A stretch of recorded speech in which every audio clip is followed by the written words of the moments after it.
They called it a necessary corrective measure. That was the Galactic Council's official statement after they sent a sterilization fleet into the Jaran Nebula, wiping out every breathing soul on our allies' homeworld in less than 3 hours. The Jarans were no threat. They were barely holding on to their own sector after years of internal famine. But they were our allies, not just politically, personally. We fought with them during the Hive incursion. Their blood soaked our trenches.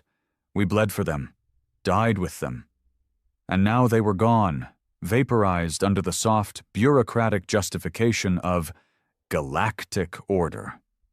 I remember sitting in that briefing room on Luna Base, watching the Council's broadcast.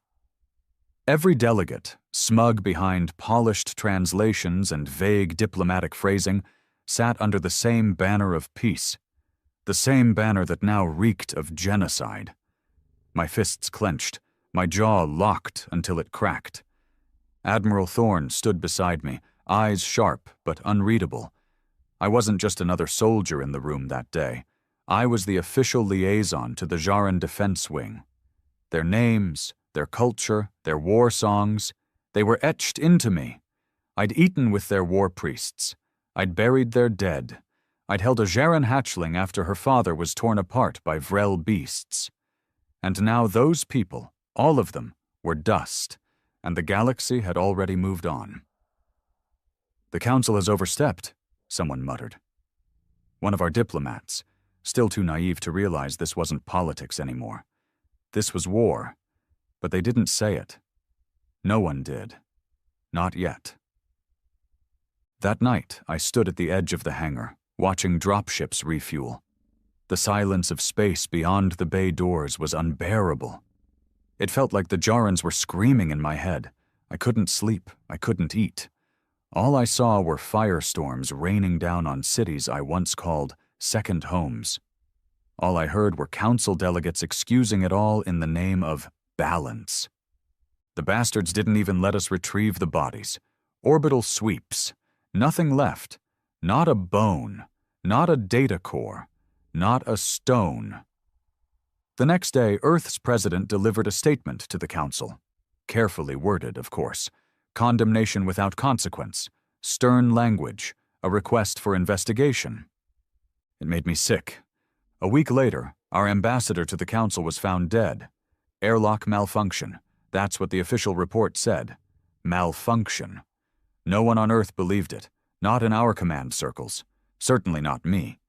That's when the tone changed. Not publicly, not yet. But behind secure doors, conversations started. Unofficial channels buzzed. Earth's Defense Command went silent for 2 full days. No logs, no briefings, just silence. The kind you only get before a storm. Then came the order. It wasn't loud. It wasn't dramatic. It was 5 words in a coded message sent only to 12 people across the solar system. I was one of them. Fire begins where words end. That was it. I knew then. We weren't filing complaints anymore. Earth was done talking. We were going to make them hurt. And I was going to help. The first thing I did was pull up every chart of Council infrastructure. Relay satellites, supply stations, jump gates. Every vital artery that let their empire breathe. I started highlighting weaknesses, choke points, blind spots, things I'd noticed over years of operations but never thought I'd use. Now I knew they'd become the blueprint for vengeance. We didn't have the biggest fleet in the galaxy, but we had the smartest. We didn't rely on mass like the Drath or ceremonial code like the Velethi.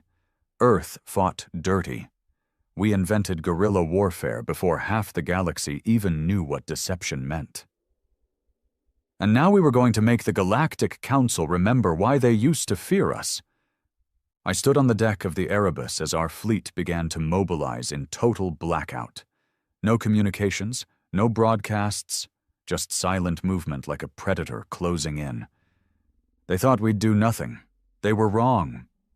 They thought Earth still played by their rules. They were about to learn. Earth doesn't talk after betrayal. It burns. They thought we'd hesitate. They always thought that about humans, that we were too young, too impulsive, that our morality would hold us back, that we'd debate and vote and protest while the stars bled around us. But they forgot one thing. We remember, and we never forgive. The Erebus sat in the darkness near the broken rim of the Syrax's belt, a forgotten region filled with dead rock and rogue comets. No civilian traffic, no patrols, perfect for hiding a fleet. Not a big one. Earth didn't have numbers, but we had teeth. Our stealth cruisers had been stripped of all diplomatic insignias. No more Earth banners, no friendly transponders, no ID, just matte black hulls and silent engines. Ghosts. And we were ready to haunt the Council. Admiral Thorne stood in the middle of the tactical bay, surrounded by the captains of Earth's shadow fleet. Men and women hardened by 20 years of silence, backroom operations, and off-the-books warfare. These weren't the ceremonial faces Earth showed the galaxy. These were the real ones, the wolves behind the curtain. "We strike first," Thorne said. His voice never rose above a low growl, but it cut deeper than any shout. "We strike hard. We do not negotiate. We do not offer surrender." A captain raised a hand. "Do we tell them who did it?" Thorne turned to me. "You want to answer that, Commander?" I looked at the hologram between us. 12 jump gates, dozens of resource hubs, civilian ports, military stations, all Council-owned, all vulnerable in different ways. "No," I said. "We don't say a thing." They all stared. "If we do this right," I continued, "they won't need us to sign the strike. They'll feel it in their bones." Silence fell. Then Thorne nodded once. "Commander Wren takes point. First strike group. 3 ships, minimal crew, maximum fire." That was me. Reen!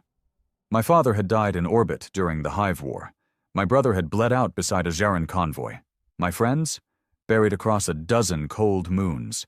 I didn't wear grief like a badge. I wore it like armor. I selected our target. Gathar 9, a communication nexus used by the Council's border fleets. It was unguarded, arrogant in its safety. They never thought anyone would hit a civilian relay station. But Gathar 9 coordinated 3 sectors. It was their voice, their eyes. And Earth was going to make them blind and deaf in one night. We launched under full stealth. The Erebus gave us clearance, then disappeared back into the belt. It was just me, the Strix, and 2 other attack cruisers, Hunter's Wake and Black Sleet, all black, all heat-shielded, no emissions. We slipped past the first satellites without a sound. Inside the Strix, I stood with my small crew. No uniforms, no names on the wall, just 7 people who knew they might not come back. We didn't need speeches, we didn't need glory, we wanted revenge. As Gathar 9 came into view, a floating cathedral of light and laziness, I gave the order. "Kill the lights." Our ships powered down external signals. Artificial gravity lowered. Engines went cold. We drifted. Like space debris. Right into their gut. The Council's security wasn't just lazy, it was pathetic. They assumed their status would protect them. That fear of fines or sanctions kept attackers away, but Earth didn't care about sanctions anymore. When we reached 40 clicks, I activated the first override. We had Council encryption keys, old ones, stolen from a defected Jaren techie years ago. Still worked. Their gates opened, their station allowed us in, and then we let hell loose. No warning, no alarms, no conversation. Strix launched plasma rounds directly into the communication core. The explosion turned night into day. Secondary blasts ruptured their power center. Hunter's Wake tore through the life support systems. One sweep. Then silence. Black Sleet dumped nanochaff into the emergency relays. No distress call ever made it out. We stayed only 8 minutes, just long enough to burn every circuit, silence every voice, and paint a message in the wreckage. Not words, not symbols. Just a simple broadcast, a silent recording of the Jaren homeworld, burning. That was it. We left before the smoke cleared. No pursuit, no trace. Gethar 9 was dead, and the galaxy didn't even know it yet. The next 2 days were chaos. Council fleets scrambled when their orders stopped arriving. Colonies waited for instructions that never came. Confusion. Panic. Silence. Then came the rumors. Unconfirmed reports of a dark fleet seen near the Syraxes region, of massive strikes against unarmed installations, of a mysterious signal sent before the destruction. The Council denied everything. Publicly. But inside their inner chambers, they were terrified. And Earth smiled in the dark. We hit again 4 days later. Darsoon Station, where Council tax records were stored. We didn't just blow it up. We erased it from orbit, no trace left, just fire and ash. Then Mirath Depot, where the Council stockpiled military food rations. Gone. Velnari fuel fields, torched from underground. Took them months to realize how we did it. Every target we struck was vital, not flashy, not dramatic, but crucial. We weren't just punishing them, we were starving their empire. Piece by piece. And they couldn't say a word, because to admit it would be to admit Earth had declared war. And that scared them more than anything. Because they knew what we were capable of. They remembered our history. When humans fight wars, we don't stop. Not until we bury the ones who started it. Back on the Erebus, I stood over a burning map of our next route. The heat from the holotable made sweat run down my face, but I didn't wipe it. It felt good, like something human. Admiral Thorne stepped beside me. He didn't say anything at first, just watched the glowing trails of red where we'd already hit. Then he asked, "You ever wonder how far this will go?" I nodded. "Every night." He grunted. "And your answer?" I looked at him. "As far as it needs to." He nodded slowly. "Good." Because I think Thorne had already decided. There would be no turning back. Not now. Not after what they did. The Jarans weren't just an ally, they were a symbol, a promise Earth had made. And when they were murdered under Council order, that promise shattered. So now we were building a new one, in fire. Meanwhile, across the galaxy, the Council scrambled to hide the truth. They labeled the destruction of Gethar 9 an accident, claimed Darsoon Station had suffered internal sabotage. But with every lie, their credibility cracked. And Earth just kept hitting. Small teams, targeted strikes, no communications, no faces, just death from the void. Other races started to whisper. Some saw the footage we leaked. Jaren cities melting under Council ships, children screaming in infrared. It spread like wildfire, no matter how many filters the Council placed. And then, the biggest leak dropped. One of our operatives, codename Cairn, transmitted a Council order file, signed by 3 High Lords, Operation Purge, Jaren Elimination. Reason, refusal to amend genetic code to Council standards. The truth was out. They killed the Jarans not for rebellion, but because the Jarans refused to breed themselves into obedience. The whole galaxy saw it, and just like that, Earth wasn't alone. I remember the day we received a message from the Relic, a minor species, miners mostly, with no ships of their own. They sent us coordinates, Council depots, vulnerable ones. "Thank you," their message said, "for reminding the stars that justice still has teeth." We never replied. We just sent the coordinates to Black Sleet. The fire continued. But vengeance has a cost. On our 15th strike, The Strix was ambushed. Not by council forces, but by mercenaries, hired killers, paid in council gold, no flags, no rules. They hit us near the Varus Drift, 4 ships, loaded with ion disruptors and boarding hooks. Dirty, brutal work. We lost 2 crew members. Good men. One of them was a friend. He took a blade to the gut, covering the engine room. Bled out in silence. No last words. Just a nod. I buried him in orbit. No ceremony. Just a long, silent drift into space, wrapped in metal and sorrow. And I promised him we would make them pay tenfold. The council didn't go silent forever. They bled from the shadows for weeks, and we let them. But pain has a way of waking even the most arrogant monsters. When the High Lords began losing entire sectors of control, when the stars they once ruled flickered with unrest, they finally struck back. Not with declarations, not with fleets, but with something worse.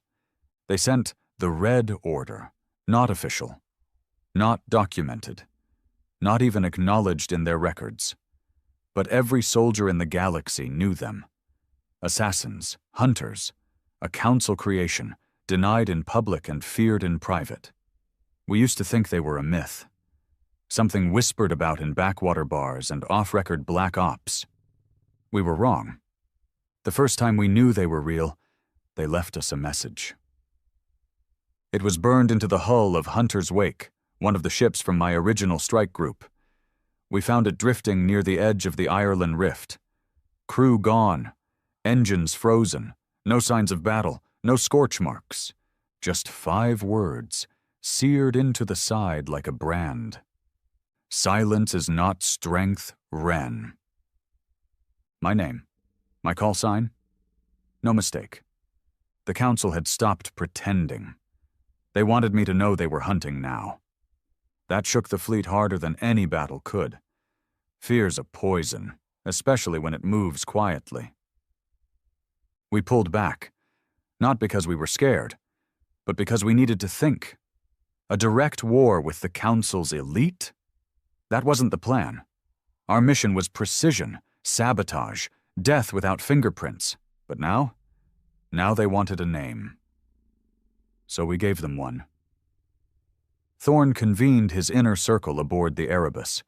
The war table wasn't a hologram anymore. It was real metal, bolted into the deck, burned black from cigarette ends and spilled adrenaline stims. Nobody sat. We stood like men ready to carve something into the dark. "They're baiting us," Thorne said, trying to force a mistake. "They'll get one," I muttered. He looked at me, not angry, not disappointed, just calm. "You want revenge, I get that, but we're not gods, Rain. This isn't a holy war." "No," I said, locking eyes with him. "It's a funeral, one they started. I just want to make sure they get buried in the right order." He didn't argue, just slid a data chip across the table. It showed Denvor Prime, one of the Council's core worlds, heavy atmosphere, civilian industrial world, supposedly neutral, no defense systems activated, no military designation. But we knew the truth.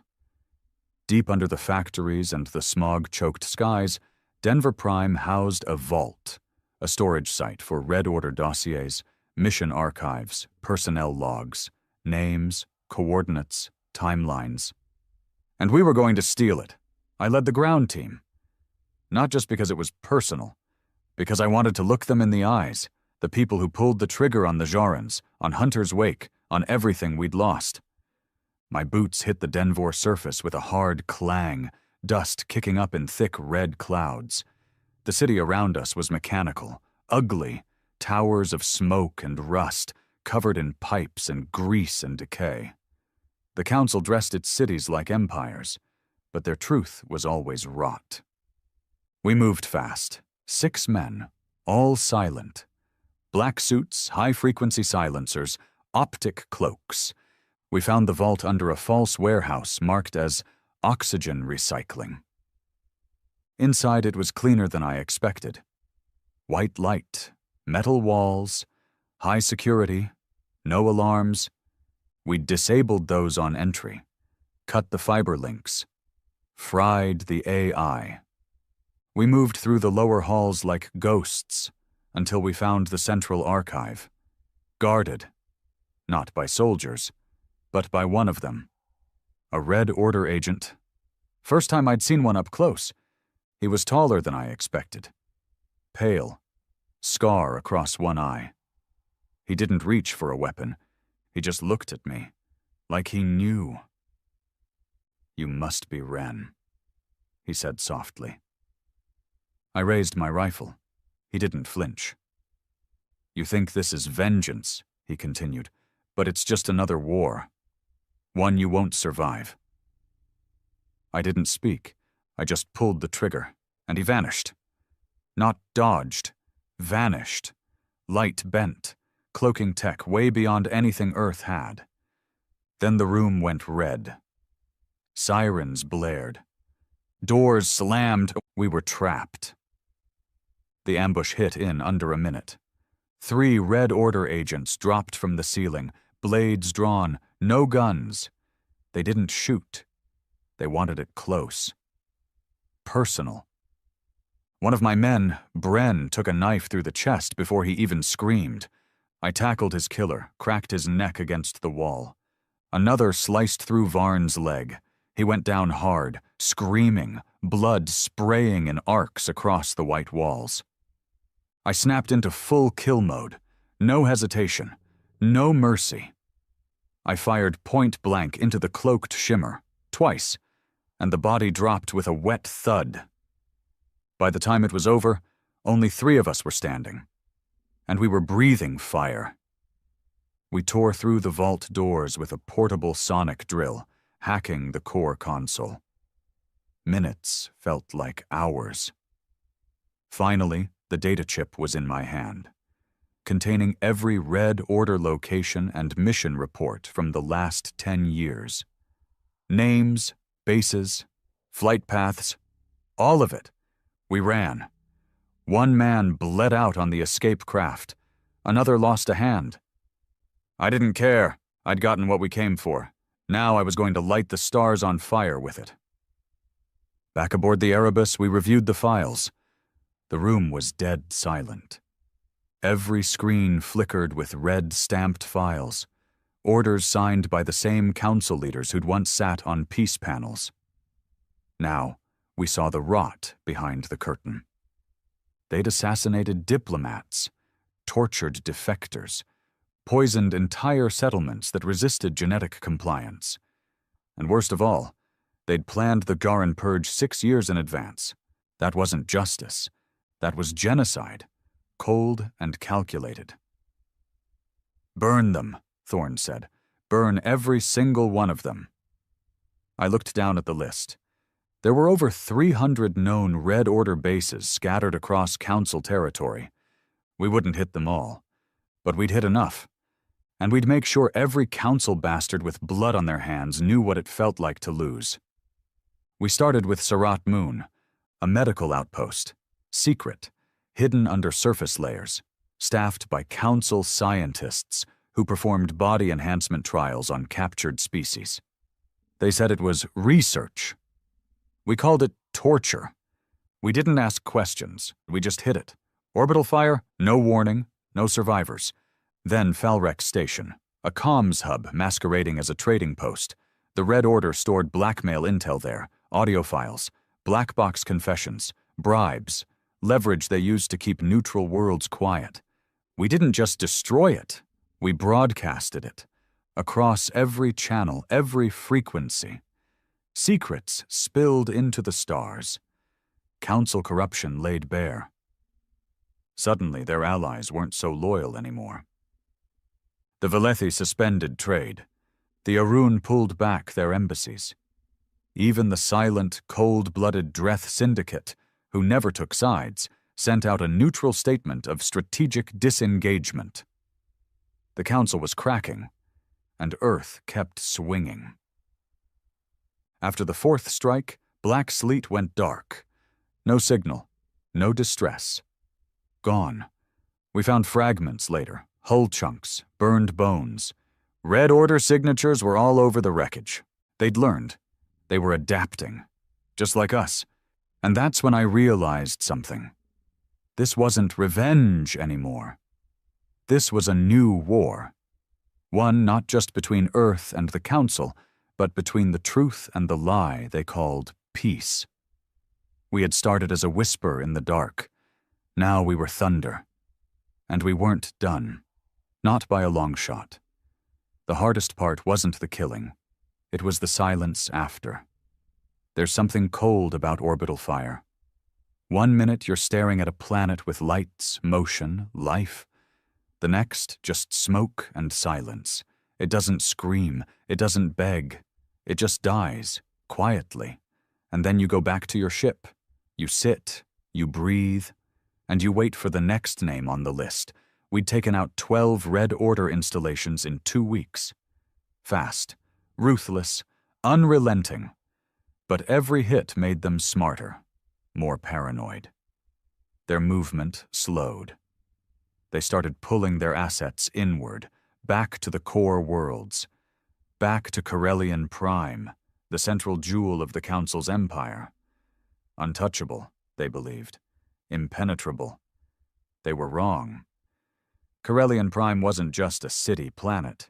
It was the heart.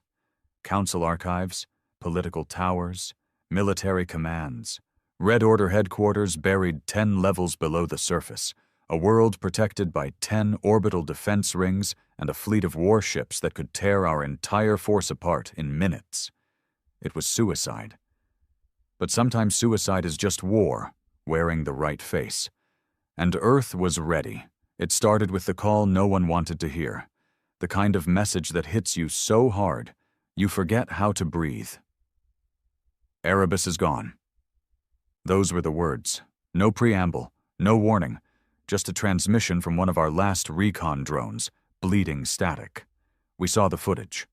Erebus, Admiral Thorne's ship, ambushed in orbit above Barath's shard.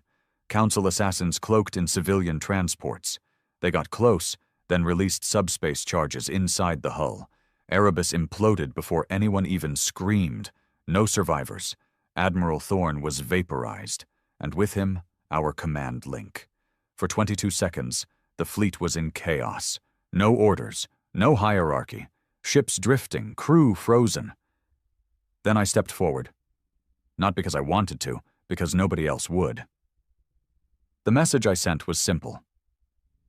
This ends on Corellian Prime. There were no cheers, no rally, just quiet nods. Every soul in our fleet knew the cost. But no one flinched. The plan was desperate, and that's what made it beautiful. They would never expect it, because no one would ever be crazy enough to try it. We would split the fleet into 5 separate fronts, hitting every major Council stronghold surrounding Corellian Prime. False invasions, fake bombardments, massive distractions. And while they scrambled to stop us, I'd lead a microforce directly into the heart of Corellian, not to fight, to detonate. The ship we used was called Mournfall, old Earth design, pre-Council era, stripped of all ID, armed with a singular payload, a thorium fusion core bomb, not a planet killer, but enough to destroy every sub-level of the Red Order compound if we placed it right. I brought 4 people with me. Noah, my tactical chief, quiet, blunt, brilliant under pressure. Drake, explosives, ex-mercenary, smiled every time something exploded. Jaren, cyber warfare, young, twitchy, never stopped muttering, and Hale, sniper, no past, no future, just ice. None of them had family left. All had scores to settle. Perfect for this mission. We breached orbit during the 4th diversion. A massive battle staged at Lithros Belt, hundreds of drones faking a war. The Council sent 2/3 of their Corellian fleet to intercept. We slipped through the chaos, wrapped in stolen Council transponders, shields running on black market energy scramblers. They never saw us. We landed in Sector 9C, the industrial underbelly of Karelian Prime. Smog thicker than concrete, towers rising like tombstones. No patrols down there, just filth and rust. Perfect for ghosts like us. We moved fast, stealth suits engaged, no communications, only hand signals and the slow, steady drumbeat of death getting closer. It took us 7 hours to reach the outer doors of the Red Order complex, buried under a waste plant. Fitting. The entry was coded to a living council agent, which we didn't have. So Drake improvised. We ambushed a courier vehicle, killed the driver, hauled his body back, scanned his neural pattern and printed a biometric mimic. Door opened in 3 seconds. Inside, silence. No alarms, but I knew they were watching. The Red Order didn't need guards. They had traps, psychological ones. As we moved through the black halls, messages flickered on the walls, motion-triggered holograms. The Gerrans begged. Erebus was just the beginning. You won't survive this. I felt Hale tense behind me. Let them talk, I muttered. They're scared. And they were. The Red Order had never been hunted before. They didn't know what it felt like to be the prey. We kept moving. Through hallways soaked in cold light, past doors sealed with bone-coated locks, past empty rooms with old bloodstains, until we reached the vault, the heart of the monster. Thick doors, 3 meters of neutronium, guarded by a sentry drone with a kill radius of 30 meters. Garen whispered, "Give me 5 minutes." Drake set up a blast wall. Hale crouched, rifle aimed at the drone's core. Noah covered the corridor. I stood still, staring at the vault. This was it. Inside were names, proof, secrets, orders, the truth behind everything, from the Jaran Purge to the assassination of neutral delegates. If we got the data out and survived, the council would crumble. Jaran got the door open in 4 minutes, but then the alarm screamed. Red, loud, everywhere. They were waiting. Not outside, inside. 4 Red Order agents dropped from the ceiling like shadows. No guns, all blades. The next 30 seconds were fire and blood. Noah got stabbed, twice, but shot one of them point blank. Drake tackled another and detonated a micromine, took them both out. Jaran screamed. Something sliced through his face. Hale gunned the killer down but took a blade in the shoulder. I don't remember my fight, only the aftermath, standing over 3 corpses, bleeding, heart pounding, but alive. Only 3 of us left now. Jaran was dead, Noah unconscious, Hale limping. Drake smiled. Let's give the bastard something to remember. We planted the bomb in the data vault's power core. Gave it a 10-minute timer. Not because we wanted to be heroic, because 10 minutes was how long it would take to reach the upper comms tower and transmit the vault contents to Earth Command.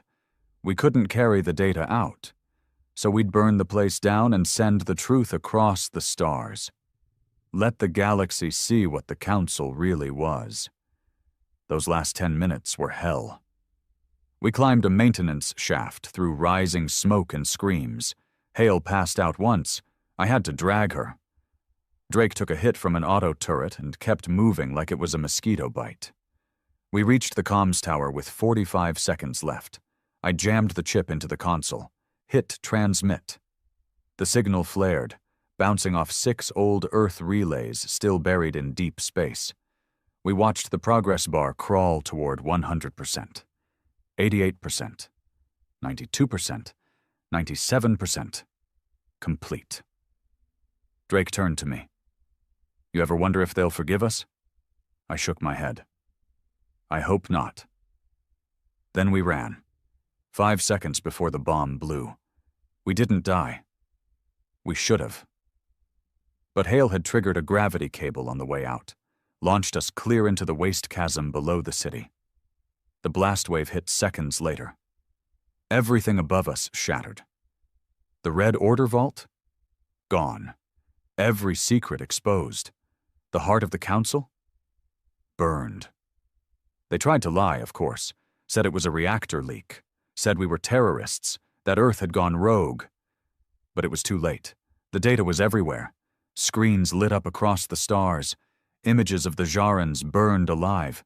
Secret orders authorizing sterilization, assassinations, mind control programs, genocide by bureaucracy. The galaxy didn't just turn against the Council, they howled for blood. Civil wars erupted on 4 core worlds. 3 member races seceded within a month. The Council was dying, and Earth had lit the match. Back in orbit, we reconnected with remnants of our fleet. Noah survived. Hale needed surgery but lived. Drake? Still smiling. I stood on the deck of the Vigil's blade, watching Corellian Prime smolder. Not with joy, with clarity. Revenge was never the goal. Justice wasn't even enough. What we did, we reminded the stars of one thing. That peace built on bones isn't peace. It's a countdown. And Earth? Earth always answers when the time runs out. You'd think burning the Council's heart would be the end. It wasn't. It was the beginning of something worse. Corellian Prime was a smoldering corpse. The Red Order's vault was ash.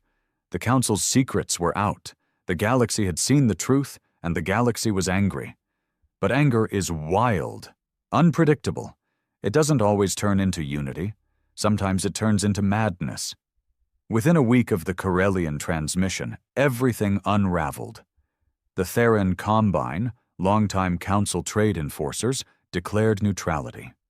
They seized Council-owned stations in their sectors and armed their merchant fleets. Not in support of Earth, but because they smelled blood in the water. The Dreth Syndicate, notoriously quiet, launched silent strikes on Council logistics hubs, wiping out supply chains, then offered to negotiate new shipping rights for a price. The Velethi, so-called champions of peace and balance, issued a single statement. We have upheld the lie for too long. We will no longer do so. Their ambassador pulled out of every joint council agreement in one day. And the rest? The weak, the scattered, the ones too small to fight. They panicked. Some begged Earth for protection. Others armed themselves, expecting Earth to turn its guns next. It was chaos. And in the center of it all, we stood silent. Not heroes, not tyrants, just the spark. We regrouped on Acer Station, one of the last Earth-commanded outposts still running at full power. The Vigil's blade docked under heavy guard. I stepped out with Drake and Hale, both still banged up but alive. The place felt different. Not just the silence in the corridors, but the way people looked at us. Some stared with awe, others with fear. We had become something else now. Not soldiers, not rebels, symbols, and I hated it. Admiral Mardek greeted us, Thorne's replacement, clean-cut, hard-eyed, and too polished. He didn't shake my hand, just nodded and walked. "Congratulations," he said coldly. "You made Earth famous again." I stared at him. "We didn't do it for applause." "No," he replied. "You did it for vengeance, which we weaponized." I knew that tone. The same voice politicians used before they turned blood into policy. We were tools now, and Mardek was sharpening us for something else.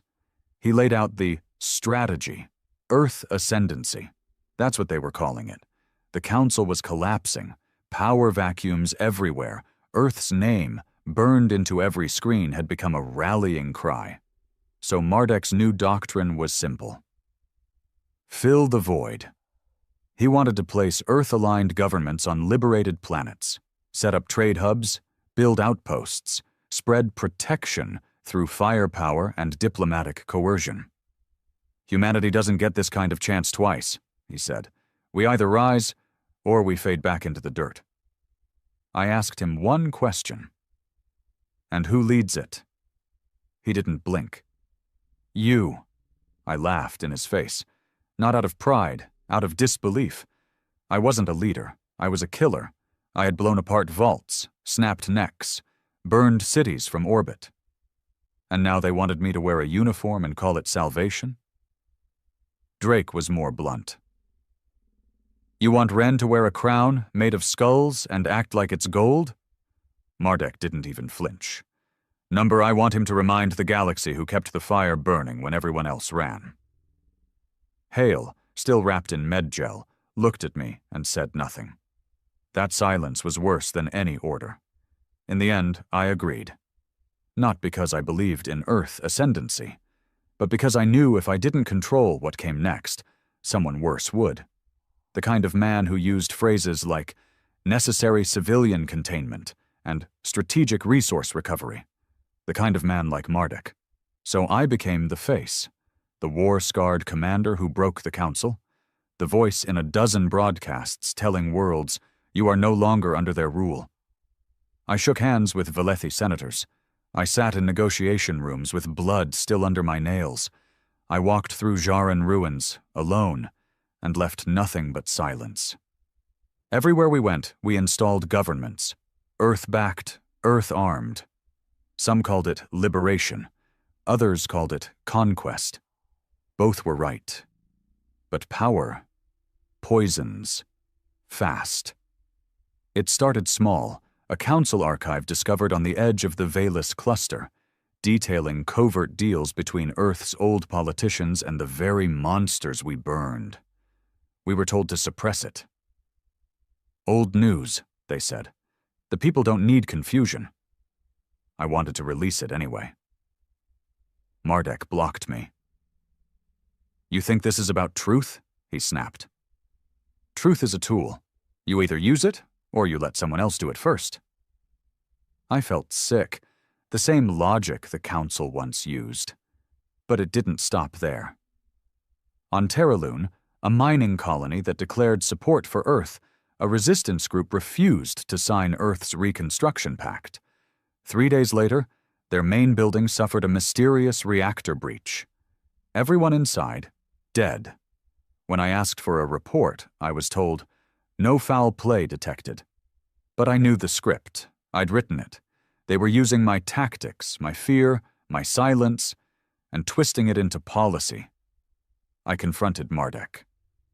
You're becoming the thing we destroyed. He smiled. Number, I'm becoming what the galaxy needs. You just don't like what that looks like when it's done right. I walked out, and I started planning. Not another war, a purge. Drake was the first I told. We sat in a dark chamber, no lights, just one old bottle of Jaren Black mead. They're using the fire wrong, I said. Drake shrugged. You light it. Someone else always finds a way to cook with it. I want to end it. He raised an eyebrow. You mean Mardek? I nodded. And anyone else turning Earth into a prettier version of the Council. He grinned. I'm in. I gathered what was left of the Shadow Fleet, the old hands, the real ones, not Mardek's new stooges. We called ourselves Ashfall, because we weren't heroes. We were what comes after the fire. We hit Earth outposts that had gone rogue, exposed black market dealings, released files on forced labor programs disguised as volunteer reconstruction. We targeted Earth-aligned governors who used power like a whip. And then, we came for Mardek. He was stationed on Aeron's Gate, the central hub of Earth's new dominion. A fortress orbiting what used to be a neutral trade planet. We didn't announce ourselves. We didn't warn him. We crashed his ship into the station's hull. Then we walked in through fire. Mardek tried to run. Hale caught him with a bullet in the leg. I stood over him as he bled on his marble floor, surrounded by banners with my name on them. You stole my war, I said. He sneered. You gave it away. Drake placed a blade on the back of his neck. Mardek spat. Kill me, and someone worse takes my place. I looked around the room. Then I looked at Hale, and I gave the nod. The blade fell. We didn't take power. We scattered it. Ashfall became legend, a shadow fleet watching the Watchers. We left a message on every planet we passed. No thrones, no chains, only fire when needed. Some worlds thrived. Some fell into chaos, but we no longer ruled them. We let them decide what peace meant, even if it cost us everything. Years later, I walk alone. No medals, no titles. Just a name whispered like a curse in council ruins and freedom squares alike. They say I ended an empire. They say I saved humanity. They say I betrayed my own kind. They're all right. Because the truth is simple. We didn't fight to be kings. We fought because someone had to. And sometimes, fire is the only language monsters understand. It's been 6 years since I killed Mardek. 6 years since Ashfall scattered the throne Earth tried to build from scorched bones. People still whisper about those days.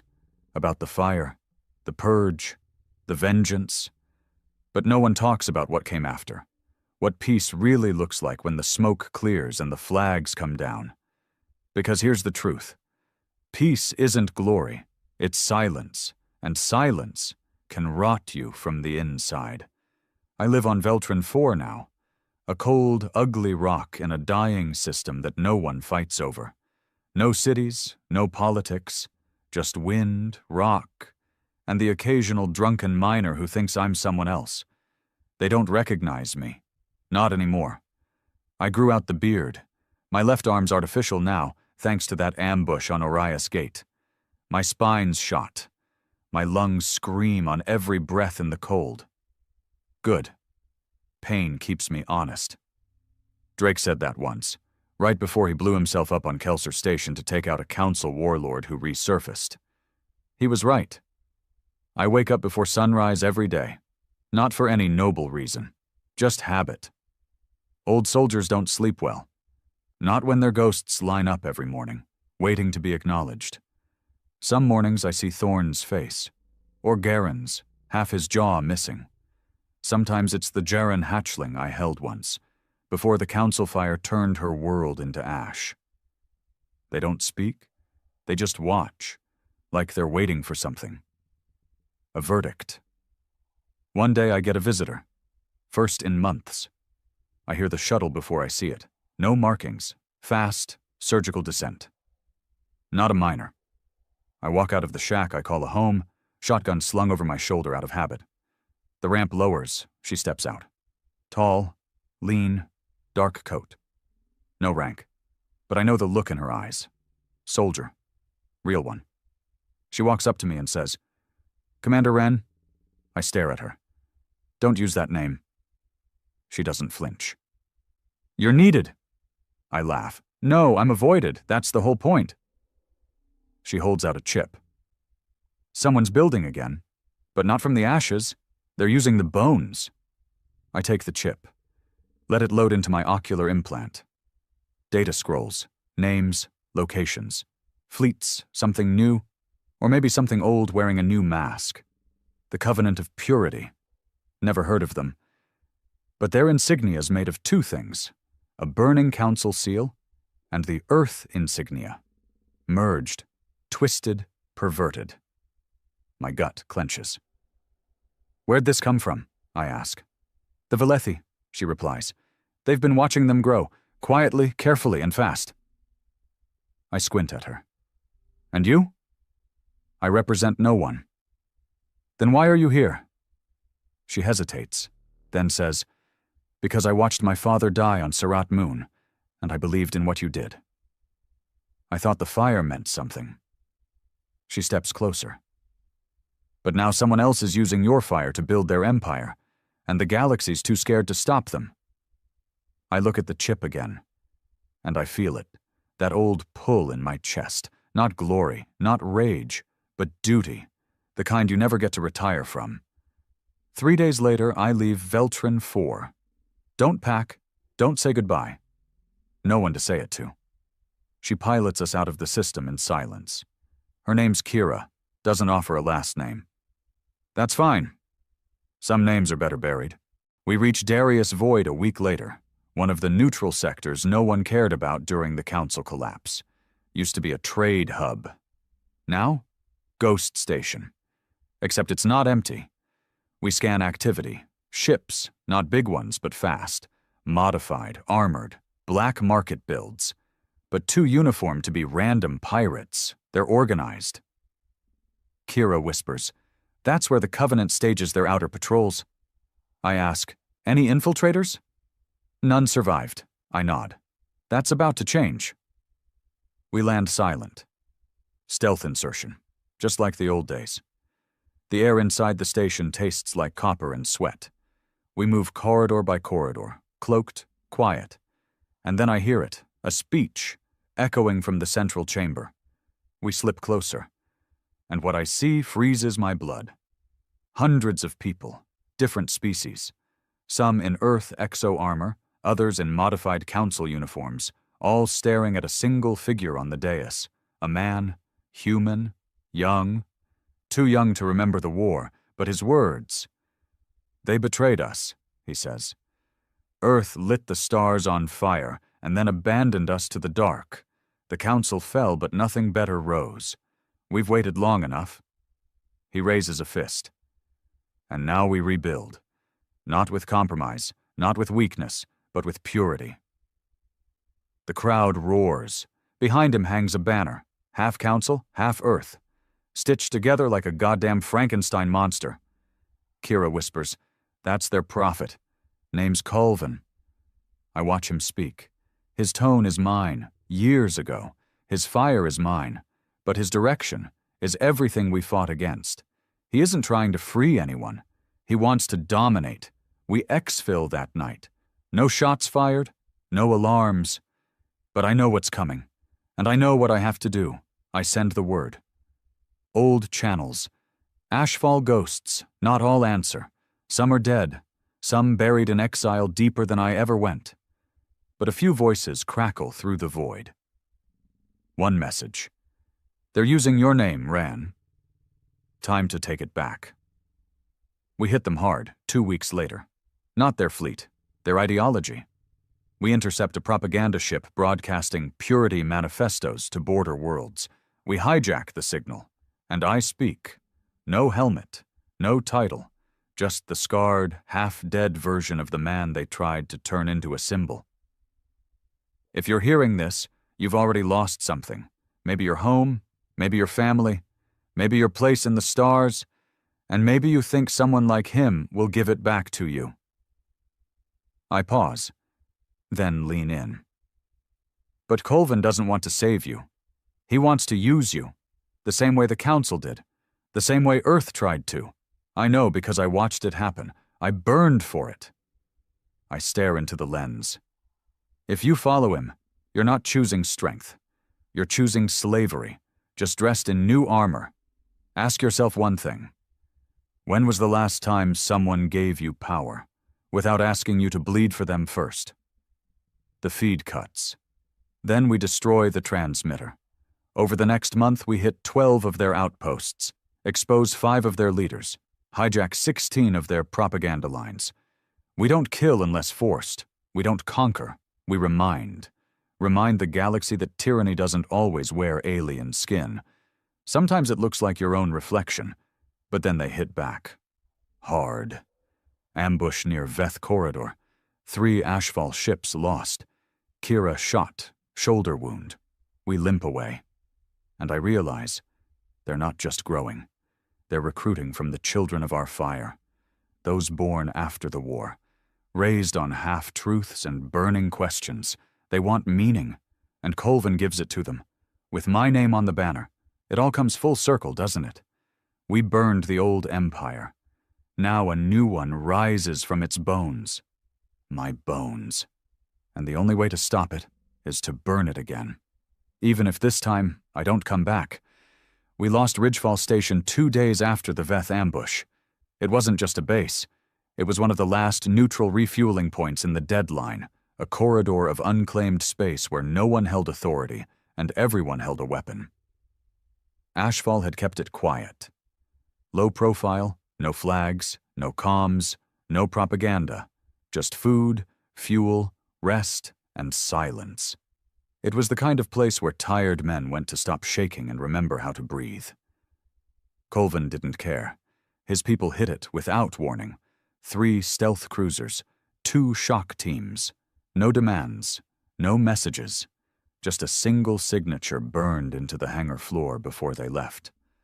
Rand's peace is weakness. I stood over the ashes 3 hours later. The wind smelled like charred steel and melted plastic. Bodies had been vaporized.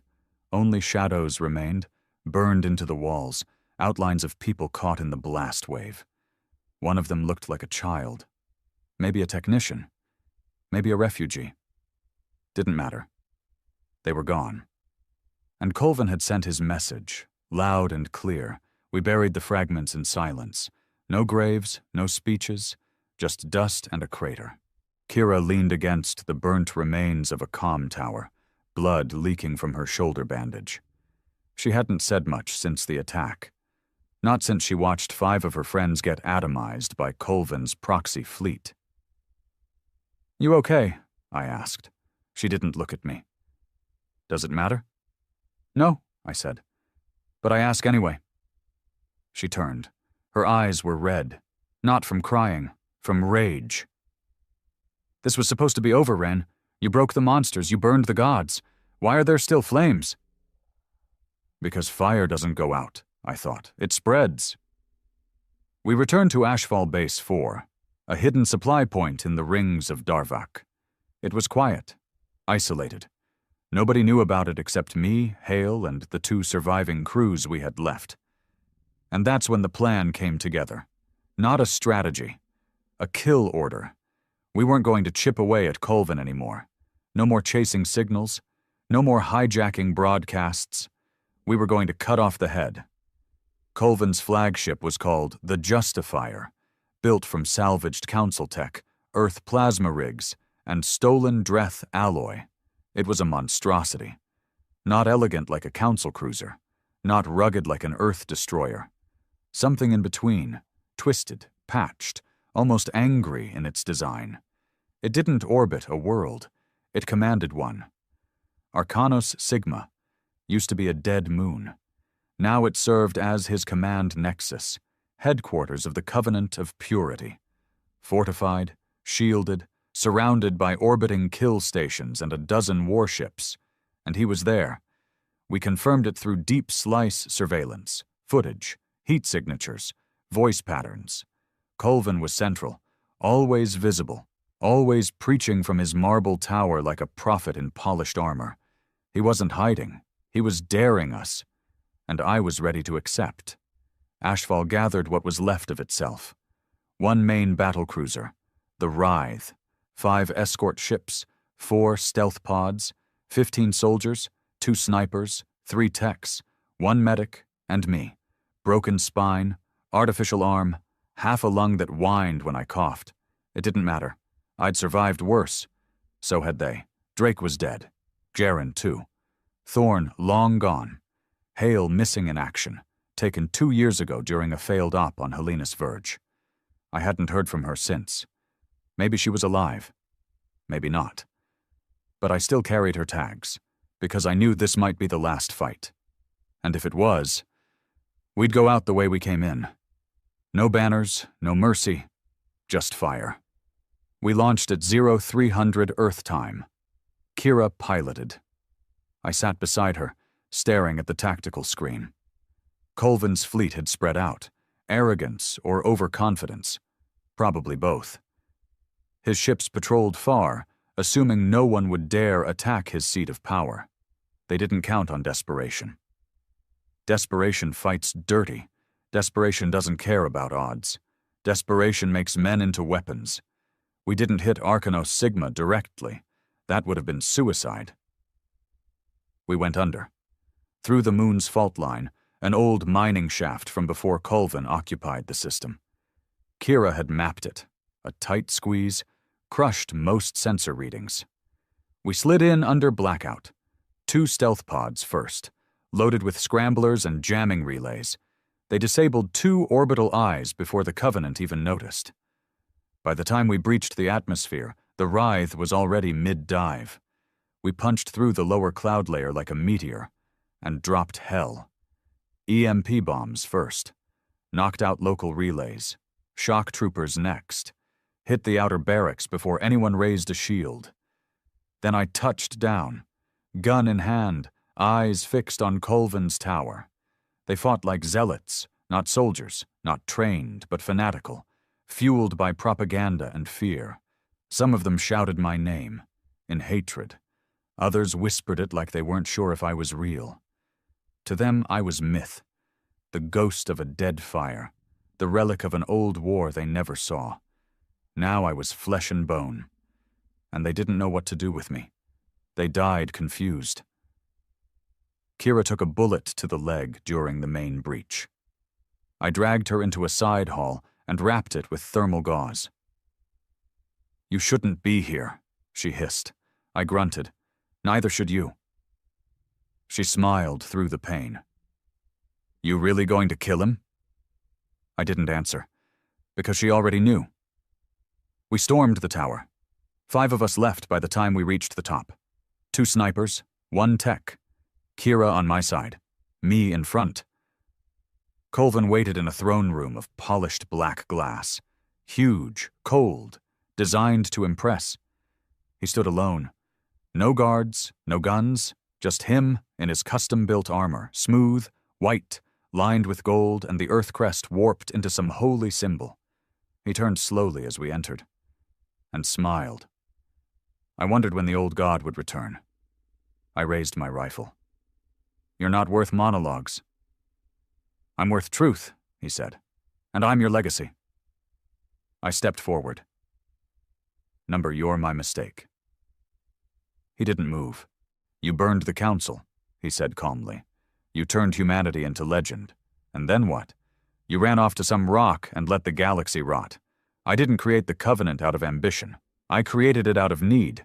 You abandoned the fire. I rekindled it." Kira growled behind me. "With executions and mind control sermons?" Colvin ignored her. His eyes never left mine. "I don't want to fight you, Ren. I want you to see." He motioned to a holo display behind him. Dozens of systems. Order, control, compliance. He showed refugee fleets given homes, food stations protected from pirates, settlements turned into cities. "You call me a tyrant," he whispered, "but I gave peace." I lowered my rifle and said, "No, you gave permission." He blinked. "For what?" "For monsters to return. Wearing better clothes." I fired, right into his chest. The armor cracked. He stumbled back, not dead, but bleeding. "I wanted your blessing," he rasped. I stepped forward. "You got my judgment." Then I fired again, right between the eyes. Colvin dropped without a sound. The rest was cleanup. We uploaded a mass transmission. Every record Colvin had hidden, every brainwash protocol, every suppressed execution log, every innocent buried in the name of purity. We didn't broadcast vengeance. We broadcast truth. And then we left. Ashfall was broken, but breathing. Kira survived. The tech died in orbit during evac. I lost 2 ribs in a hallway explosion and don't remember the medevac. I woke up on an old converted freighter, days later, wrapped in gauze and regret. Kira sat beside me, silent. She finally spoke. "It's over." I closed my eyes. "No." I opened them again. "But maybe now something better can begin." They don't speak my name much anymore. Not on the outer colonies, not in the old Earth sectors, only in the places where silence still rules, where power waits to grow new masks. They say I died on Arcanos Sigma. They say I was never real. They say Ren was a myth built to justify fire. Maybe they're right. Because I'm not a hero, not a leader, not even a soldier anymore, just a man who watched the galaxy burn twice, and still walked through the smoke. I never meant to survive it all. That's the honest part no one writes into the records, if there are even records left. They'll carve your name into some wall, twist your story into something tidy and noble. But no one ever talks about what happens when the fire's done burning and you're the one left standing in the ash. You become a ghost, not because you died, but because the world moves on without you. After Arcanos Sigma fell and Colvin's covenant collapsed, we expected chaos. It never came. Instead, something worse did. Stillness. No more mass purges. No more rebellions. No screaming propaganda fleets lighting up the stars. Just fractured systems and leaders too tired to shout, too wary to fight, and too scarred to trust again. Kira called it the ghost hour of history. "You ever seen a soldier keep watch after a battle that never comes?" she asked once, sitting under the broken sky of Feralis. "That's what the galaxy feels like now. Everyone's waiting for something that already happened." I understood. I felt it too, every day. Ashfall didn't disband, not really, but it scattered, quietly. Some of them went home, if home still existed. Others joined relief fleets. A few vanished into the deep systems, where even light dies slow. Kira stayed a while, then left, said she was going to work with the Velethi on rebuilding neutral trade networks. "Something boring," she told me, smiling. "Something peaceful." I didn't argue. I just watched her leave. Didn't even say goodbye. Didn't need to. Some things are understood in silence. Me? I went back to the dirt. Found a moon called Cethus III. Middle of nowhere. No political value, no ore. Just sky and stone and wind. I built a shelter near the ridge. Same tools, same hands, same scarred arm. Simple. Just like the Jarans taught me once, a lifetime ago, before the council burned their songs into dust. Some days I plant things in the soil, knowing they won't grow. The frost eats most of it. But I keep planting. Habit, I guess. Hope, maybe, though I'd never admit that out loud. One day, an old man from the settlement 4 clicks down came by. Name was Relin. Weathered face, worn boots, talked like he chewed stone for breakfast. "Name's Ren, right?" he asked, squinting through dust. I didn't answer. He grunted. "Didn't think you'd be so normal." I stared at him. "Disappointed?" He smiled. "Number just figured someone who broke empires would have more to say." I said everything I had to with fire. Relin nodded. "Yeah, and now there's no one left to burn." He stayed a while. We didn't talk politics or war, just dirt, storms, crops that won't take root. It was strange, good, human, but it didn't last. Nothing ever does. 2 years after Arcanos Sigma, someone tried to kill me. Not in a dramatic way. No speech, no long vendetta, just a knife in the dark. Settlement kid, maybe 16. Face pale, hands shaking. I caught his wrist before the blade got to my throat. Asked him why. His answer? "Because you let it all happen." I didn't fight back. Just took the knife, gave him food, told him to go home. Didn't report it, didn't tell Relin, didn't tell anyone. Because he wasn't wrong. Let me tell you something no one teaches in the academies, or the barracks, or the fancy tactical halls they rebuild every time another hero rises. There's no such thing as clean victory. You don't end wars. You pause them, until someone else finds a reason to pick up the sword you buried. Colvin proved that. Mardek before him, even Thorn in his own way. And me? I gave them the blueprint. I burned the first one. But I left the matchbox behind. Sometimes I wonder what Hale would have said if she was still around. She always saw through things, especially me. "Your biggest weakness," she once said, "is thinking fire is a final answer. It's not. It's a tool, and tools get stolen." She was right, and I should have known better, but I didn't. And now I live on a rock that doesn't care if I once shouted at the stars. Maybe that's fair, maybe that's justice, or maybe it's just time doing what time does, erasing men too dangerous to remember but too loud to forget. One morning, I woke up to a voice outside. not a knife, not a ghost, a child. Girl, maybe 12. She stood there holding a cracked datapad, wrapped in cloth. Didn't say her name. Didn't need to. "Are you the man who stopped the council?" she asked, eyes wide. I looked at her, at the way she clutched the pad like it was sacred. "No," I said, "but you're Ren." "I used to be." She blinked. "I read about you in a file. It said you did bad things." I nodded. "I did. Why?" "Because worse things were being done to people who couldn't fight back." She thought for a long time, then handed me the datapad. "I copied some of your messages," she said. "The old ones, from when you warned people." I turned it on. My voice came back to me in low static, older than I remembered. Harsh, raw. I hated the sound of it. The child asked, "Do you think someone else will try again? Like that Colvin man?" I didn't lie. "Yes." "What do we do when they do?"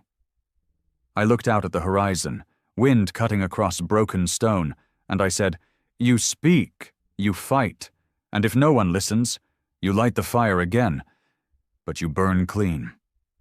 She came back sometimes, with others, not to worship, not to kneel, to ask. They brought stories, reports, evidence of new factions, new movements, new flags. They didn't want me to lead. They wanted me to teach, so I did. Not in speeches, not in orders, but in truth. No crowns, no chains, no saviors, only choices. And the reminder that silence, too, is a weapon, one that kills slow.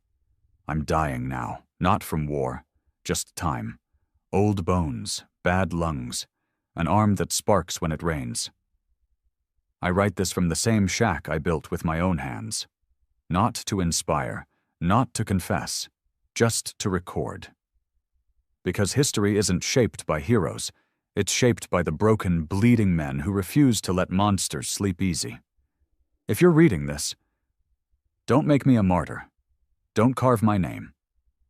Remember what I did. But more importantly, remember why, because someday someone will stand in front of you again, shining, promising order, claiming purity, and when they do, don't talk, don't wait, burn them.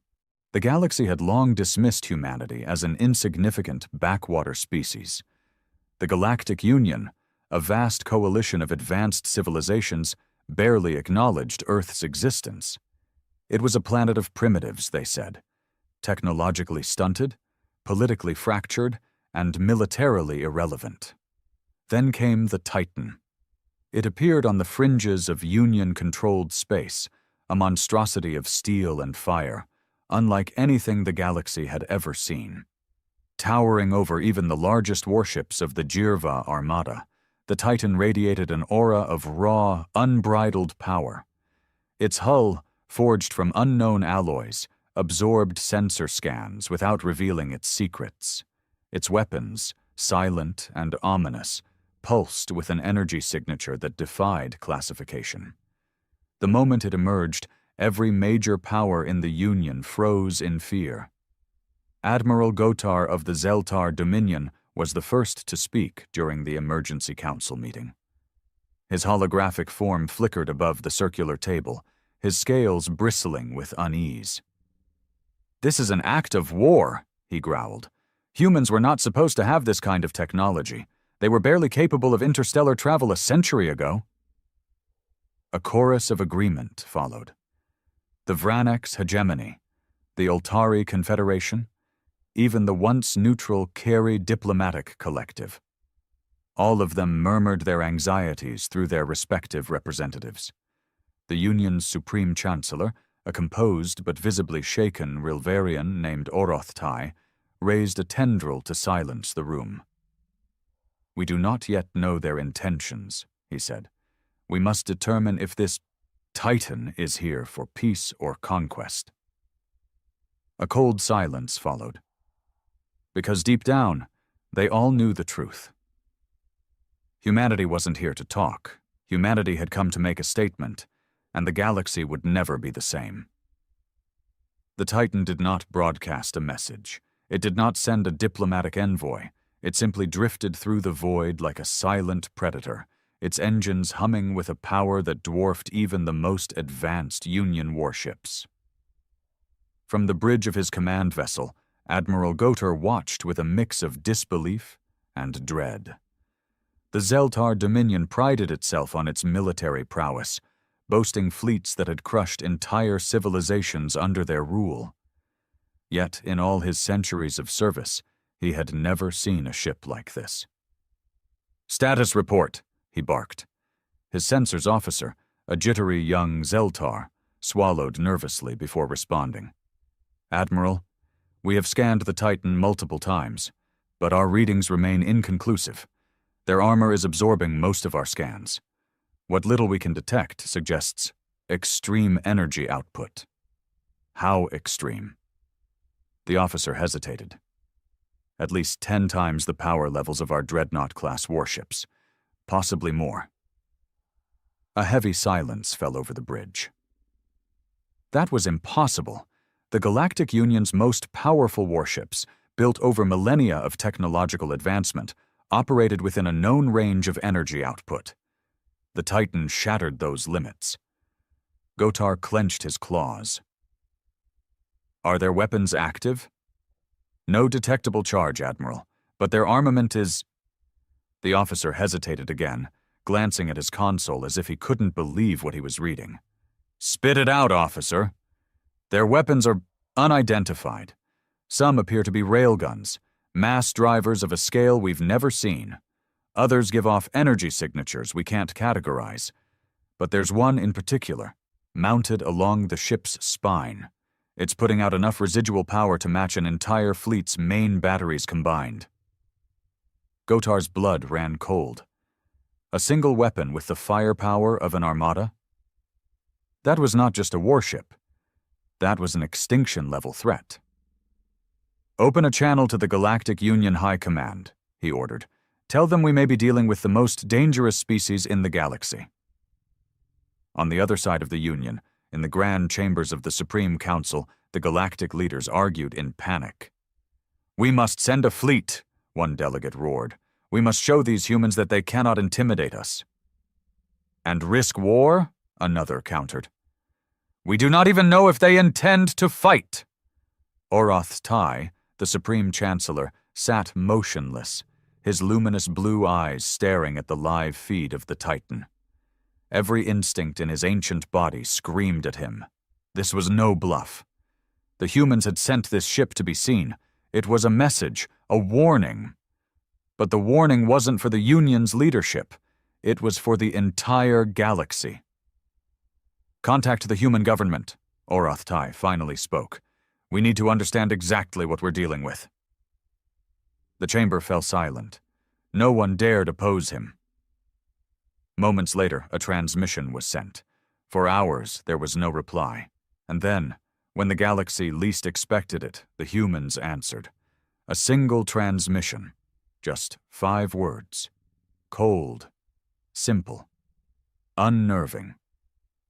"We are done being ignored." The words echoed across the Galactic Union like a war drum. "We are done being ignored." The Supreme Council chamber fell into dead silence. The holographic display of the Titan still hovered in the air, a grim reminder that humanity was no longer a mere footnote in galactic affairs. Every leader present understood the weight of those words. Admiral Gotar, still linked to the meeting through his command ship's secure channel, was the first to break the silence. "We cannot afford to let this escalate. If the humans possess even half the power that ship suggests, an armed conflict could—" "Could what, Admiral?"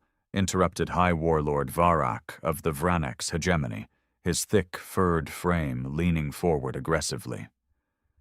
"Cost us a few planets, a few fleets. The Union has crushed rebellions before. What makes these humans any different?" Oroth Tai exhaled slowly, his tendrils curling in irritation. "Perhaps the fact that they built a warship in complete secrecy, one that rivals anything we've ever seen." The chamber filled with murmurs. That was the true horror of it. The Union's intelligence networks stretched across thousands of worlds, embedded in every major species. They should have known if a new power was rising. But they hadn't. Somehow, humanity had hidden this. And if they had hidden one warship, how many more did they have? Aboard the Titan captain, Elias Mercer stood at the bridge of the first human warship ever to enter galactic space. The stars stretched before him like an endless ocean, but it wasn't the void that held his attention. It was the countless Union warships, forming a blockade in the distance. His officers waited in tense silence. "Any response?" Mercer asked. "Union fleet is maintaining formation," Lieutenant Rourke replied. "No aggressive maneuvers yet, but they're definitely afraid of us." Mercer allowed himself a small smile. They should be afraid. Decades of being dismissed, of being underestimated, of being treated like lesser beings. Those days were over. Humanity had always been seen as weak, primitive, behind the curve. The Union had dictated trade agreements that bled Earth dry, had denied humanity a seat at the table, had laughed when they protested. So humanity did what it did best. They adapted, they innovated, and in the dark, they prepared. The Titan was the culmination of that preparation.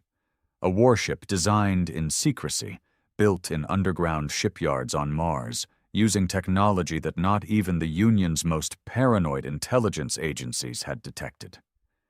Every component had been engineered with one purpose: to show the galaxy what humans were truly capable of. "Open a channel to the Union fleet," Mercer ordered. A second later, the comms officer nodded. "Channel open, sir." Mercer stepped forward, his voice calm but firm. "This is Captain Elias Mercer of the Titan. We are not here to negotiate. We are not here to beg for recognition. You will no longer ignore humanity. If you wish for peace, step aside and let us pass. If you wish for war, we will show you just how much you've underestimated us." The channel cut. The bridge was silent. Then, after a long pause, the Union fleet responded. They parted. The Union fleet, once a wall of defiance, now split down the middle like a tide parting before a storm. The Titan moved forward, slow and deliberate, passing through the gap with the quiet confidence of a predator among prey. On the bridge, Captain Mercer remained impassive, but he could feel the weight of history pressing down on his shoulders. The galaxy had ignored humanity for too long. Now, they had no choice but to watch. "Status?" he asked. Lieutenant Rourke studied her console. "Union ships are holding position. No signs of pursuit or aggression." Mercer exhaled. It was exactly as he had hoped. The Union wasn't ready for war. "Good. Maintain course for the Galactic Council Station." At the heart of Union-controlled space, the massive station known as Valara Prime served as the seat of power for the galaxy. It was a place where empires gathered, where politics dictated the fates of entire species. For centuries, humanity had been denied a voice there. That changed today. Galactic Council Chambers, Valara Prime. The council chamber was chaos. Leaders shouted over one another, voices raised in a mixture of fear, anger, and disbelief. "They have breached our space!" a Carey diplomat hissed, his tendrils twitching with nervous energy. "We should have stopped them when we had the chance." "And risk open war?" snapped an Oltari representative. "That ship could have wiped out half our fleet. We must understand their demands before we act." Supreme Chancellor Oroth Tai watched the debate unfold in silence. The Titan was en route. They had mere hours before humanity arrived at the Council's doorstep. He turned to his aide. "Are we prepared to receive them?" The aide hesitated. "We have security forces ready, but do you truly intend to allow a human delegation into these halls?" Oroth Tai's eyes narrowed. "They did not ask for permission. They are coming regardless. We will hear them." "Aboard the Titan. Approaching Valera Prime," Lieutenant Rourke announced. "Council Station has raised shields, but no sign of defensive actions." Captain Mercer nodded. "They're afraid, but they're smart enough not to start a fight they can't win." A message appeared on the main screen, an official transmission from the Galactic Council, granting permission to dock. Mercer smiled. "Prepare for landing. It's time we had a conversation." The Titan descended toward Valera Prime, a hulking behemoth of steel and fire against the backdrop of the pristine Galactic Council Station. Below, the gathered fleets of the Union stood motionless, their weapons silent, their commanders paralyzed by uncertainty. Humanity had arrived. On the bridge, Captain Mercer watched the station grow larger on the view screen. A part of him relished the fear radiating from the Union, but he knew this was only the beginning. Fear alone would not secure humanity's future. "Lieutenant Rourke, status on docking." "Council has authorized us to land in their central docking bay," Rourke replied. "Shields are still active, but their security forces are waiting for us." Mercer smirked. "Let them wait." The Titan eased into position, its landing struts locking into place with a deep, metallic thud. A moment later, the docking clamps engaged. Humanity was now inside the heart of galactic power. Galactic Council Docking Bay. A thick tension filled the air as Mercer and his delegation stepped onto the docking platform. Behind them, the polished hull of the Titan gleamed under the artificial lights, a silent reminder that humanity no longer played by the Union's rules. Waiting for them was a reception committee, a mix of council dignitaries, military officers, and heavily armed security forces. Their expressions ranged from curiosity to barely concealed hostility. At the front of the group stood Supreme Chancellor Oroth Tai, his blue skin illuminated by the soft glow of Valera Prime's energy fields. "Captain Mercer," Oroth Tai greeted, his voice carefully measured. "Welcome to Valera Prime. I trust your journey was uneventful." Mercer met the Chancellor's gaze, unflinching. "We had no issues. Your fleets were wise enough to stand down." A murmur spread through the gathered officials at his bluntness. The Galactic Union was not accustomed to such directness, especially from humans. Oroth Tai studied Mercer for a long moment. "Tell me, Captain, why have you come? What does humanity seek?" Mercer took a step forward, his voice calm but unyielding. Recognition, respect, and most importantly, justice. A ripple of unease spread through the council members. "Justice?" Oroth Tai asked, his tendrils twitching in curiosity. "For what exactly?" Mercer's jaw tightened. "For centuries, humanity has been dismissed, exploited, and denied a place at the table. We were treated as a lesser species, useful for labor, trade, but never power. That ends today." The room fell silent. "You built that ship in secret," one of the counselors accused. "You violated Union intelligence agreements, hid your technological advancements, and now you arrive in our space demanding justice? This sounds more like a threat." Mercer let the words hang in the air before responding. "It is both." The silence was deafening. Inside the council chambers. Moments later, the human delegation was escorted into the heart of the Galactic Union's political machine. Holographic displays projected live feeds from every major news network across the Union. Every species, every empire was watching. Captain Mercer stood before the assembled leaders of the galaxy, his stance firm, his voice steady. "For too long, humanity has been treated as insignificant. You taxed our colonies, restricted our scientific progress, and denied us entry into your so-called equal union." He scanned the room, letting his words sink in. "And yet while you mocked us, we advanced. While you dismissed us, we prepared." The council members shifted uncomfortably. Oroth Tai folded his tendrils. And now you believe your Titan entitles you to demand power? Mercer shook his head. No, Chancellor. The Titan is not a demand. It is proof. Proof of what? Mercer's eyes burned with quiet intensity. Proof that we no longer need your approval. A hush fell over the chamber. Oroth Tai sat back, his expression unreadable. And what happens if we refuse to recognize you? If we continue as we always have? Mercer smiled, but there was no warmth in it. Then we stop asking. The chamber exploded into chaos.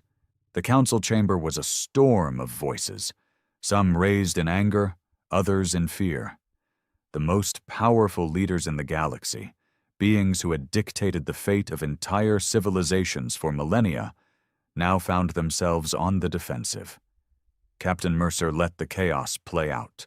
He stood motionless, his gaze cold and unwavering, as the Galactic Union fought over the implications of his words. The message had been received. Humanity was not here to beg.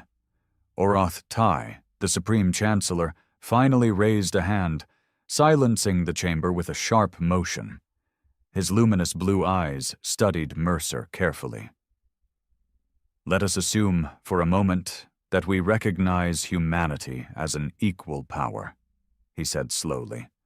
That we grant you a seat on the High Council, acknowledge your technological advancements, and open full membership into the Union. The chamber rumbled with discontent. Several representatives immediately began to protest, but the Chancellor continued, undeterred. Would that satisfy you, Captain Mercer? Would that satisfy humanity? Mercer took a deliberate step forward. His voice was quiet, but it cut through the silence like a blade. No. Oroth Tai's tendrils twitched in surprise. No. Mercer's expression darkened. Recognition is not enough. The damage has already been done. For centuries, humanity has been denied resources, forced into economic servitude, and treated as a minor species. While other empires flourished, we struggled. While you built wonders, we bled for scraps. He turned his gaze to the assembled representatives, his next words like a hammer against stone. You don't get to just undo that with a title. Tension rippled through the chamber. The representative of the Zeltar Dominion, a scaled creature with cruel yellow eyes, leaned forward with a sneer. And what, exactly, do you propose, human? Mercer met his gaze without flinching. Reparations. The room erupted again. Furious shouting filled the chamber, cries of outrage from species that had long benefited from humanity's oppression. Outrageous! Humanity contributed nothing. You are owed nothing. You would blackmail the Union with that warship of yours? Mercer let them rage. He stood unmoving, his expression unreadable. Let them scream. Let them deny. It did not change the truth. Oroth Tai watched him carefully, his expression unreadable. When the room finally quieted, the Chancellor leaned forward. And if we refuse? Mercer's lips curled into a knowing smirk. Then we will take what is owed to us. Dead silence. Mercer took a slow step back, letting his words settle over the room like a death sentence. You have a choice, he continued. Recognize what you've done and make it right, or keep pretending humanity is powerless and suffer the consequences. Oroth Tai exhaled. And if we make the wrong choice? Mercer's expression hardened. Then the Titan will not be the only warship you'll see in your skies. The chamber stood frozen. The unthinkable had happened. Humanity had drawn a line in the sand. And for the first time in the history of the Galactic Union, the great empires of the stars felt a fear they had never known before. The fear of being powerless. The silence that followed was thick, suffocating. It stretched across the chamber, wrapping itself around every council member like a noose. For centuries, The Galactic Union had ruled with absolute certainty. They had decided who thrived and who was left behind. No species had ever dared to challenge them so brazenly, and now here stood a human, delivering ultimatums to the most powerful beings in the galaxy. Oroth Tai, the Supreme Chancellor, was the first to speak, his voice carefully measured. You claim humanity has been wronged, that we owe you reparations. But tell me, Captain Mercer, what exactly do you think you are owed? Mercer didn't hesitate. Control over our own systems, free trade without union-imposed sanctions, advanced technology agreements that match those of any major power, and compensation for every stolen resource, every blockade, and every rigged economic treaty you forced upon us. The chamber erupted again. Absurd! You demand privileges you have not earned. This is nothing short of extortion. Mercer simply waited. He knew their outrage wasn't because his demands were impossible. It was because, for the first time, they had no leverage. The Galactic Union had built its power on the assumption that humanity was weak, helpless, too far behind to fight back. But the Titan had shattered that illusion, and the unspoken fear in every council member's eyes told Mercer they knew it. Oroth Tai studied him with an unreadable expression. And if we refuse? Mercer met his gaze, unflinching. Then humanity will act accordingly. We've prepared for this moment. You know nothing of what we've built, of what we truly possess. If the Union wishes to maintain stability, then the time for one-sided exploitation is over. The threat was clear. A Vranex warlord, his massive frame covered in battle-scarred armor, leaned forward. You claim to be prepared for war, but one warship, even one as advanced as yours, does not win a war against the Union. Mercer smiled coldly. You're assuming we only have one. The chamber fell deathly quiet. The realization dawned on them all at once. If humanity had built one warship in secret, how many more had they created in the shadows? How many fleets were hiding beyond Union surveillance? How many weapons were primed and waiting? For the first time, true uncertainty settled into the council members' expressions. The Galactic Union had always been the master of knowledge, of control, of certainty. But now they weren't sure of anything. Oroth Tai let out a slow breath. You understand that what you are asking will shift the balance of power in the galaxy forever. Mercer's smirk never wavered. That's the point, Chancellor. The Supreme Chancellor leaned back in his seat, his eyes dark with calculation. He knew a war with humanity would not be like any war the Union had fought before. And perhaps, for the first time in history, the Union wouldn't be the ones writing the rules. The Supreme Chancellor sat in silence, his tendrils twitching slightly, a rare tell of unease. Around him, the council chamber still buzzed with murmurs, some outraged, some fearful, but none dismissive. Humanity had always been an afterthought in galactic affairs, a species allowed to exist on the fringes, useful but never influential. That illusion had died the moment the Titan entered Union space. Now the question was no longer if humanity deserved a seat at the table. It was whether the Galactic Union could afford to deny them one. Oroth Tai's voice, when it finally came, was calm but heavy. These demands cannot be decided in a single meeting. We require time to... Mercer cut him off. You've had centuries. A murmur spread through the chamber, whispers of tension laced with disbelief. No species had ever spoken to the Supreme Chancellor in such a manner. Mercer stepped forward, his expression hard. You ask for time, but where was that patience when you bled our colonies dry? When you forced human businesses to operate under rigged trade laws, when you restricted our scientific research so that we would never catch up? Oroth Tai met Mercer's gaze, his expression unreadable. You misunderstand, Captain. The Union did not fear humanity's advancement. We feared what you might become if you advanced. The words hung in the air like a blade. There it was. The unspoken truth finally given voice. They had never doubted humanity's potential. They had feared it. Mercer's lips curled into a slow, knowing smirk. And now you realize your fears were justified. The room fell into stunned silence. The representative of the Oltari Dominion, a cold-blooded strategist whose species had thrived on political manipulation, leaned forward. If we agree to your demands, the Union will be admitting its past mistakes. That admission will weaken us politically. Mercer folded his arms. That's not my problem. The Oltari narrowed his eyes. You have the advantage now, human.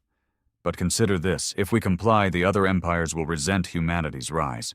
You may not have to fight a war today, but in a decade, a century, there will always be those who seek to undermine you.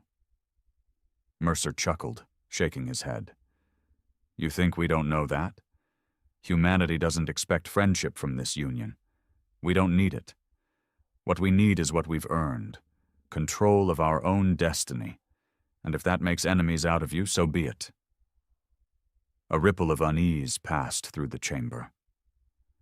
Oroth Tai exhaled, looking around at his council.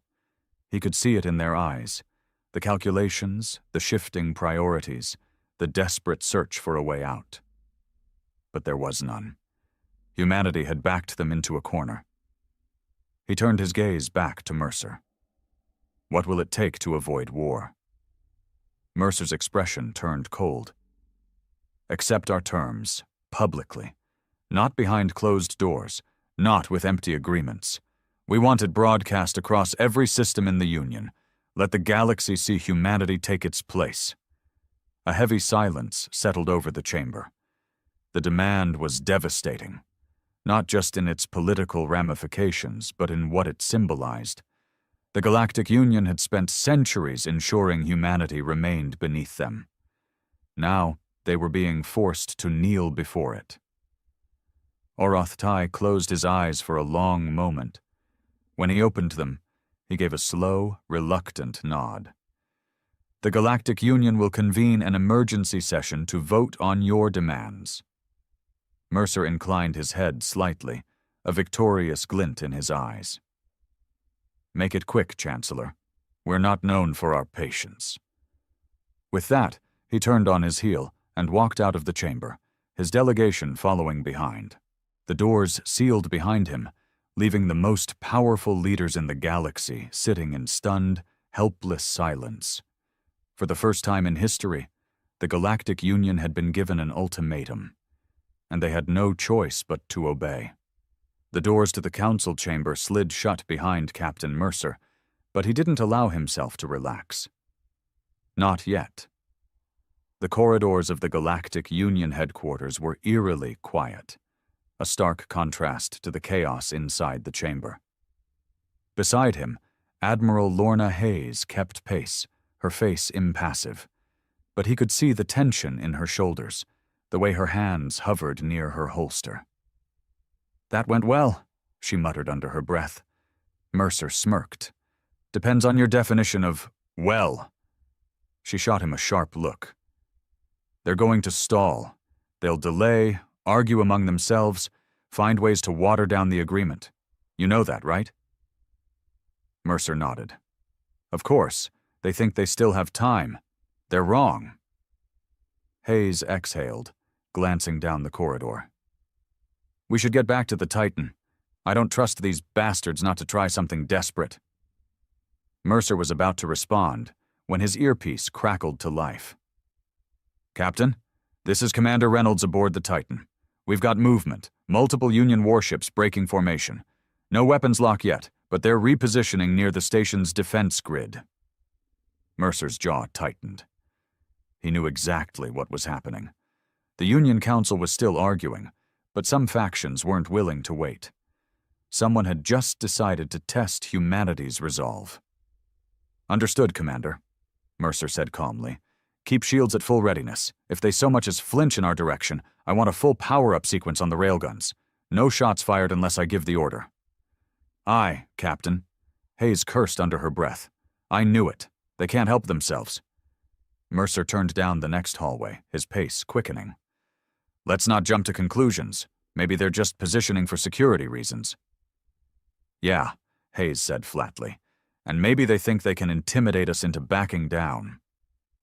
Mercer didn't answer. He was already considering the possibilities, weighing each potential response. The Union wasn't stupid. They wouldn't risk an all-out battle here, not with the Titan sitting in their backyard. But they didn't have to. A tragic accident, a miscommunication, a single shot fired in the wrong direction. That's all it would take to justify a preemptive strike.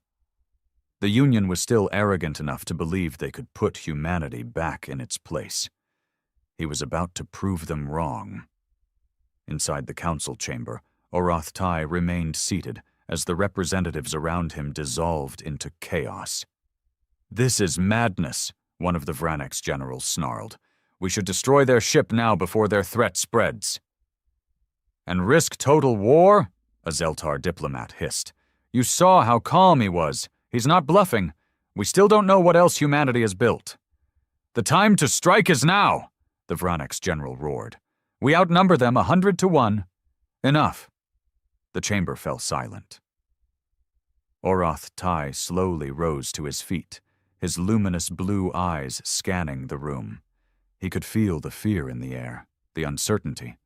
Mercer's words had done more than just shake them. They had shattered the very foundation of the Union's authority. For centuries, the Council had dictated terms to weaker species. And now? Now, they were the ones being dictated to.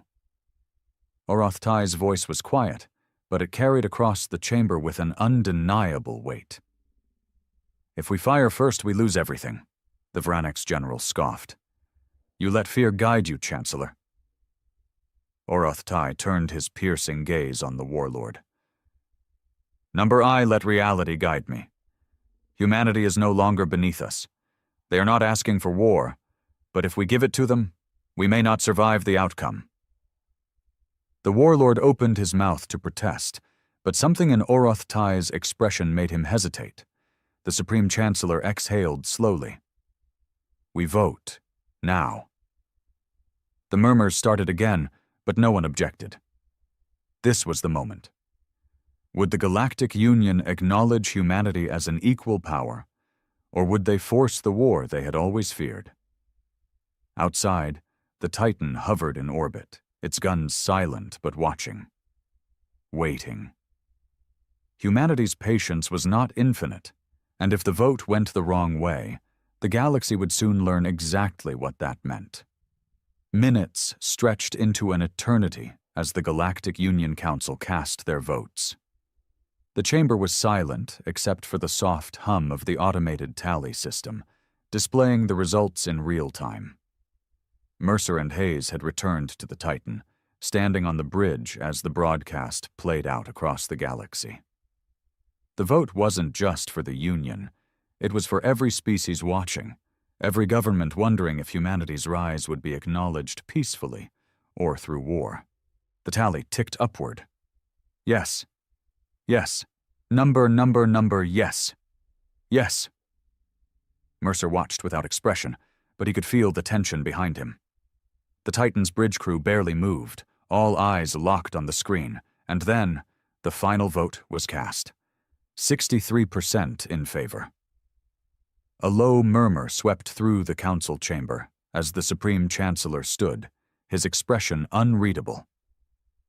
"It is decided," Oroth Tai announced. "Humanity will be granted unrestricted autonomy over its own systems, free trade agreements, and technological parity within the Union. This decision is final." The chamber erupted. Some representatives stormed out, their faces twisted in fury.